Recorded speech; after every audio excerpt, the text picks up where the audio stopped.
Magandang araw po ulit sa inyong lahat, and for our third and final reading for the day, ako po ay nasa labas but I want to give you the third and final reading for the day. Today, medyo ako po ay nakakaramdam ng urge na magbigay sa inyo ng third and final reading kahit po ako ay nasa labas. Okay?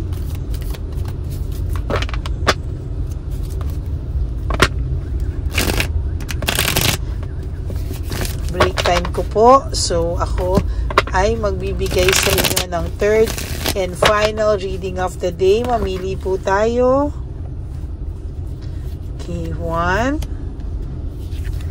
2, 3, 4, 5,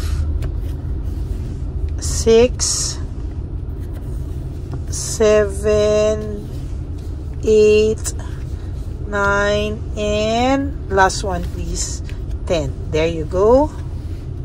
Oh, sorry po, hindi po ako nagka-cut, so pagpasensyahan nyo lang po.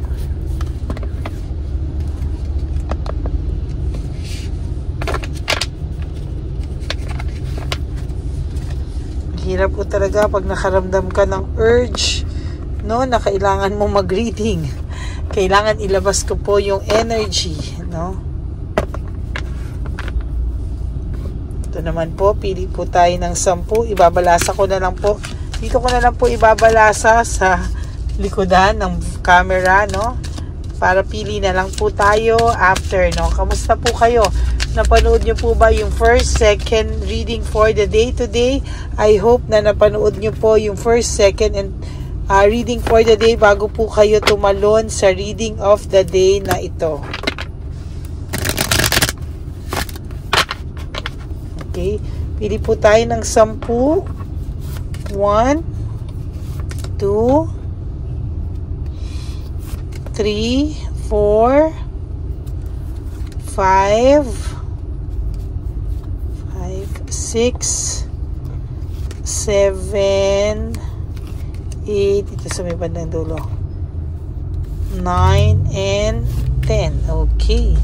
Pagpasensyahan nyo po ang ating venue, Ako po ay talagang nangangati na magbigay ng reading of the day sa inyo ngayon.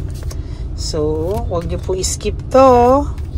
Dahil dito po tayo kumukuha ng energy. Bakit po kaya ako pinag-reading of the day kahit dapat mamaya pa ako magre-reading of the day, third and final reading of the day. Talagang kahit nasan ako, pag ako ay nabulungan, kailangan ko po talagang mag-reading of the day. Kahit ano pang ginagawa mo, kailangan mag-reading of the day. Okay? Ano po kaya ang makikita natin, Okay. Selfishness, jealousy, and insecurity. Maybe this person po ngayon ay nakakaramdam na yung ginawa niya po sa yung sa kalokohan, ang ginawa niya po sa iyo lahat ay somehow, sabi niya po, meron siyang regrets, na parang mali po ang pinili niya at mali po yung pinili at ipinalit niya sa iyo. Ayan. So ngayon po siya nakakaramdam na parang mali po yung choice niya. Naging selfish lang daw siya, hindi daw siya nag-isip agad-agad. Hindi siya nag-isip at talagang ayan ang nangyari. Ngayon, curious po siya, Curious po siya kung ikaw daw ba ay may ipinalit na sa kanya. Kung ikaw daw po ba ay may pinalit na sa kanya. Kung ikaw daw ba ay somehow, may dinadala-dala, na sama ng loob pa rin daw ba sa kanya. At ano daw ba ang pakiramdam mo sa ngayon, There's home conflict, lack of support. Ang layo-layo daw po nung ipinalit niya sa'yo. Kung ikaw po ay maalaga, kung ikaw po ay talagang nagkikare ka sa kanya, nagiging maalaga ka sa kanya, pero siya ay hindi po siya maalaga sa'yo. Ikaw yun, ay hindi siya naging maalaga dun sa person mo ngayon, yung third party. ikaw po ay naging maalaga, lahat, no, binuhos mo po sa taong ito, lahat po ng pakiramdam mo, feelings mo, concern ka talaga, no, yung pagmamalasakit, yan ang hindi niya po maramdaman sa kanyang person ngayon, ano. Somehow he wants to have peace of mind, finding peace in his life, his or her life, moving on, pero sa totoo lang po, hindi ka po niya makalimutan, no. Ngayon niya po na-appreciate, ngayon lang po niya na-appreciate, ngayon niya lang po na-appreciate, ngayon niya lang po naiisip lahat daw po ng kabutihan mo sa taong ito, no. And somehow, napakabuti mo po sa kanya, no, na hindi niya po nakita na ikaw pa po yung minasama niya. And talaga pong sa nakikita ko talaga dito ay nagkaroon po ito ng parang naging rudeness, nagkaroon po siya ng parang po siyang sinapian, na parang sumama po ang ugali nito towards you, no. So somehow po ngayon pa lang po nagsisink in sa kanya, no. He wants to find rest, no. Gusto niya po makaramdam ngayon ng rest sa isip niya, sa puso niya, mentally, physically, and emotionally. Gusto po niya ng rest, no. As a matter of fact, hindi niya po alam kung paano po ang gagawin niyang pahinga. Somehow, gusto niya ng fulfillment and harmony sa buhay niya, pero I tell you, ang pakiramdam niya po ay ikaw ang nagkaroon ng fulfillment and harmony nang nawala po siya sa iyo, no. As a matter of fact, talagang mararamdaman po niya yung pagkawala mo, no? Talagang ayan po. Ayan, ano? Ang pakiramdam niya po kasi is somehow yung fulfillment, parang mas okay ka pa daw nang wala siya. Parang siya mismo po yung nalulungkot na parang, oh my God, no? Parang napabuti pa yata siya nung nawala ka daw po sa buhay niya, no? Somehow, parang ang nakikita niya po sa iyo is parang mas umayos ka pa daw nung wala na siya sa buhay mo. There's boredom, no? May pagka-bored po akong nararamdaman sa taong ito.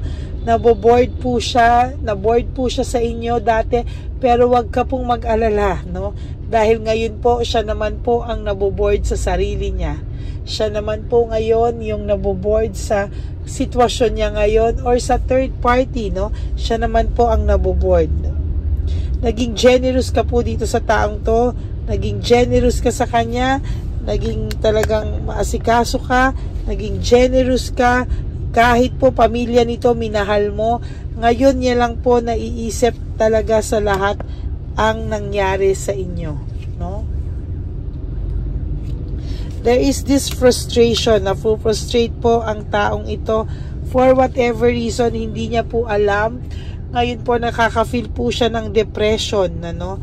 May depression po siyang nararamdaman, frustration, at talaga pong sasabihin ko sa inyo na ang person niyo po ngayon ay talagang nagmamasid sa iyo, no? Kahit po ano sabihin mo, nakikita mong masaya to, naglalabas po ng picture si Chabilitan Palaka or sa social media, but hindi po nila matatago na talagang yung person mo po ay nakakaramdam ng longingness pa din sa'yo, no? Somehow, he is just, ayan, no, avoiding the disaster, karma sa buhay niya, dahil sunod-sunod po actually yung kamalasan niya sa buhay. Ang pinapalabas niya po sa mga social media niya o sa ibang tao ay kabaliktaran po ng tunay niyang nararamdaman, no? Pero magaling po ito, hindi mo po makikita sa kanya na parang acting lang ang lahat and he or she is a great pretender. Talagang makikita mo po sa kanya na akala mo po ay okay na okay siya sa buhay niya. But there's cold heart here, no? Nakakakita po ako na may cold heart po dito. Sorry, muntik na naman po tayong mahulugan. May cold heart po dito, and somehow, no, somehow po, yung cold heart po dito ay nakikitaan ko po ng panglalamig sa sitwasyon niya ngayon, no? Somehow, hindi ko po akalain na may panglalamig din po talaga akong nakikita. There's reward and fruit of labor, sa totoo lang po, no? may blessing pang parating sa'yo, pero ikakasama niya yon, no? Pagka makikita niya po, sabi ko sa'yo, nakikita kanyang masaya, I assure you, no, malungkot po siya, no? Malungkot siya. There is this jealousy, no? Nagseselos siya sa achievements mo, sa blessings mo. Hindi po siya nagiging masaya. Why? Kasi ang pakiramdam niya ay ang pakiramdam po niya kasi is somehow talagang pag sumasaya ka, natatakot siya na baka mamaya one of these days ayaw mo na sa kanya, one of these days talaga ay makita mo talaga siya na parang wala na lang ikaw, pakiramdam na sa kanya, ayaw mo na sa kanya, and somehow hindi niya po kakayanin ayon, ano? Ang gusto niya po ay ma-stuck ka po talaga sa kanya. You have to be patient, no? And you have to be really patient na darating din po yung araw na magiging okay ka 100%, and this person, kahit gaano kakapalang mukha nito, ay sinasabi ko po sa inyo, darating ang araw na magkakausap pa rin po kayo nito ng maayos, and somehow ay sa nakikita ko po talaga ay hihingi rin po siya sa iyo ng tawad, hindi man po sa ngayon, pero darating po ang araw, no? Now you have to leave everything behind. You have to move on from this situation. Kailangan mo po na pong umayos. Kailangan mo po munang lumayo. Kailangan mo po munang i-prioritize ang sarili mo. At kailangan mo po talagang tanggalin muna siya sa isipan mo, no? Ayan, no, dalawa, leaving home, making decision, leaving behind and moving on is the same message, no? Two different cards with one meaning. Talaga pong sinasabi ko sa inyo, no? This person po somehow is longing for you, no? Kahit po makapalang mukha nito, lagi ko pong uulit-ulitin sa ito, dahil ang tingin mo po sa taong to ay matigas ang mukha. Yes, there's kakapalan, pero sasabihin ko po sa iyo, darating po ang araw, makikita mo po ang totoong pakiramdam nito, na somehow he is also sorry for what he did, pero hindi lang po sa ngayon because of too much pride. Ma-pride po kasi talaga ang tao nyo, and ma-ego, no? Mas importante po sa kanya ngayon i-feed yung ego niya po, sa totoo lang. Yan, no? Oh. Kaya wag po kayong malungkot, kasi sinasabi ko po sa inyo na darating po ang tamang oras at nakatakdang oras na hihingi po sa ito ng tawad. Maging kalmado ka lang muna daw po, at love yourself. That's the number one thing na kailangan mong gawin, no? Mag-focus ka sa sarili mo, mahalin mo yung sarili mo, and there will come a time na itong person ay mismo ang lalapit sa iyo. Pag nakita niyang nagkaroon ka na ng new beginnings, binago mo na yung buhay mo, nag-move on ka without this person, at talaga pong mararamdaman niya po yung emptiness, yung hole, yung butas na ikaw lang po ang pwedeng magbigay. Ngayon daw po mag-ipon ka, mag-invest ka sa sarili mo, no? Kailangan mo raw pong maging sarili mo muna, no, bago ang lahat. Darating ang araw, you will be happy and at peace, at wag ka pong malulungkot, dahil po sa nakikita ko po ay hindi ka po papabayaan ng Divine Universe. Darating ang araw ng lahat ng mga sinasabi ko sa iyo sa ngayon ay magiging katotohanan at realidad, na maluluha ka rin po somehow, no? So that is our third and final reading for today. Nakita niyo naman po ang commitment ko sa inyo at pagmamahal ko sa inyo, na kahit nasan akong lupalop ng daigdig ng mundo, ay magbibigay po ako sa inyo. May urge po sa akin at hudyat ng tamang oras ng pagbibigay sa inyo ng reading of the day. Bigay po ako sa inyo ng hudyat. May hudyat kasi sa akin, para po ako ay mag-reading sa inyo, no? So, ang commitment ko po sa inyo is to give you a reading each and every day. Sana po ang commitment nyo naman sa akin, and no skipping of ads. Yan. No? So, for those of you who would like to have a private reading with me, you can message me po at Lady Lee Elena. That's L-A-D-Y-L-Y Elena. Nasa dulo po yan ng ating video. I hope na ma-message niyo po ako dyan at ako naman po ay magre-reply, no? Pasensya na po kayo kung hindi po ako agad-agad na makakapag-reply, but I promise to answer you whenever it's possible po. So maraming salamat po sa inyong lahat. And please, no skipping of ads. Turo nyo na po yan sa atin. And for those of you na gusto po akong bigyan ng super thanks for this video, I would really love and appreciate that from the bottom of my heart. And also, gusto ko din po yung makita at mabasa ano po ang inyong pakiramdam. Okay? Maraming salamat po. God bless you all. To all my ever loyal and solid Lady Elena friends, family, and subscribers, I love you all from the bottom of my heart. Mahal na mahal ko po kayo. And sabi ko nga po sa inyo that life is too short. Don't make it shorter by stressing yourself from all the pains and heartaches na binigay sa inyo na kahapon. Just surrender everything to the divine universe and just let go and let God write your life and love story. I will be back for another set of reading. Huwag po kayong malulungkot. Babalik po ako bukas para bigyan kayo ng very powerful reading also because it's Friday tomorrow and hindi po ako mawawala. Okay? I love you all. God bless you and see you soon. Have a happy heart. See you all tomorrow, no, for another set of reading. Bye!